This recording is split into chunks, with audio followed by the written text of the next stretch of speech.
Let's bring in foreign editor at The Australian, Greg Sheridan.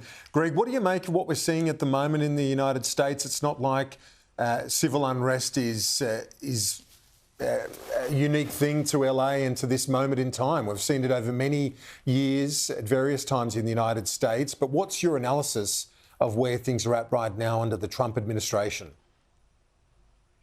Well, that's right, Kieran. LA is a city of sporadic riots and quite a violent city anyway. The Los Angeles Police Department kind of runs a paramilitary operation at the best of times. Look, I think Trump's raids by the Immigration and Customs Enforcement people may have been a little more public than in the past, but the Democratic office holders in California are basically defying the law. They're basically saying they don't want immigration law enforced. The mayor says there wouldn't be this trouble if Trump didn't have his ICE raids. Well, there are at least 12 million illegal immigrants in the United States, probably vastly more than that. And Trump was elected very specifically with a platform that he would shut the border down in the south and that he would deport illegal immigrants. An illegal immigrant is someone who has no legal right to be in the United States. Barack Obama deported 400,000 illegal immigrants in 1 year, but it was okay when he did it. And both the Democratic governor, Gavin Newsom, and the mayor of Los Angeles are saying that Trump has to stop these immigration raids. What they mean is he has to stop the enforcement of American immigration law. And this is a profound crisis across all Western societies where courts and similar bodies are trying to stop governments from deporting people who are in those places illegally. So America has a great tradition of legal immigration. Hispanics voted for Trump in higher proportions last time, partly because they don't like illegal immigration either. The problem is, Greg, correct me if I'm wrong, but you've spent a lot of time there, much more than I have, but I've certainly seen over the years and heard when being in the United States, not just in California, but elsewhere, that illegal immigrants form a pretty important part in that economy. That's a fundamental shift that they've got to try and grapple with, surely, at the moment. I get the point you're making, and it obviously makes a lot of sense, but in the US for years, haven't they relied on illegal immigrants for a lot of the labour that Americans won't do?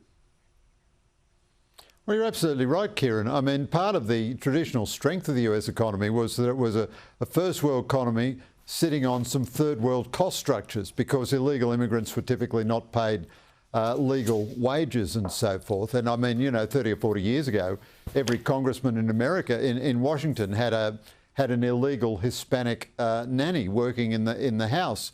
But this is where I say the whole illegal immigration thing is a breakdown of democracy and a breakdown of the rule of law. Because what you're really saying then is that the economy, in order to function, has to rely on employers and individuals breaking the law. And what's happening in Los Angeles, of course, is not concerned with the economics of low, cheap labour, which can be exploited for American economic advantage on the farms or in the factories. It's the fact that, folks don't want to be sent home. But that's, I'm always been pro-immigration myself, 100%, but it has to be legal immigration. And if Trump is defeated in this, that probably means the effective defeat of American immigration law. And this crisis is tearing Europe apart at the moment, tearing Europe apart. And Trump has controlled the border, but of course people can just fly in and overstay their visa, as they're doing in Australia in huge numbers. And that means that section of society is beyond the rule of law. And the governor of California and the mayor of Los Angeles are essentially calling for American law not to be enforced. That's a new position by the centre-left in Western societies. As I say, Barack Obama deported far more people than Trump ever did. The centre-left used to believe in the rule of law and the enforcement of borders. And then within that, of course, you should have a big, generous immigration program, including a big refugee intake. This all comes just days out from the G7 and a possible meeting between the President of the United States and Prime Minister of Australia. Now, a reminder, isn't it, Greg, that as much as the US is a big focus for us and our foreign policy, there are many other things on the President's table right now, and there's a question as to whether he'll even get to the G7. But how do you see that over coming days with the Prime Minister set to hopefully meet with President Trump? Well, I think it would be very embarrassing for President Trump if he doesn't go to the G7. And, you know, there's a lot in the Trump administration that I'm extremely critical of. And I even think the way they've handled these arrests has been a little bit needlessly flamboyant. But I think it's a very bad thing for the Australian Prime Minister if he doesn't get a meeting with Trump. I understand that the Prime Minister is scared of going to the White House and being subjected to a White House press conference side by side with Trump, and I don't blame him for that.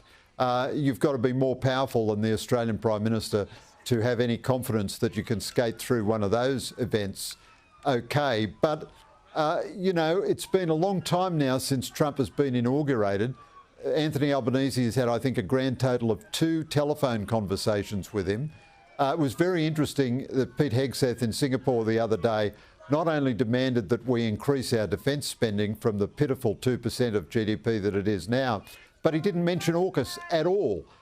So for the Trump administration, that seems to be something in the way, way distant future. They're looking for more proximate action from Australia. Now, if Albanese doesn't get a meeting with Trump, if Trump goes there and Albanese doesn't have a formal sit-down meeting with him, then we've just been telling ourselves fairy tales about how well this relationship is going. But things are very fluid at the moment, and I agree it's not absolutely certain that Trump would go. But I'd be very surprised if Trump didn't go, because he wouldn't want to be seen to be tied to a crisis made by left-wing demonstrators and the Governor of California.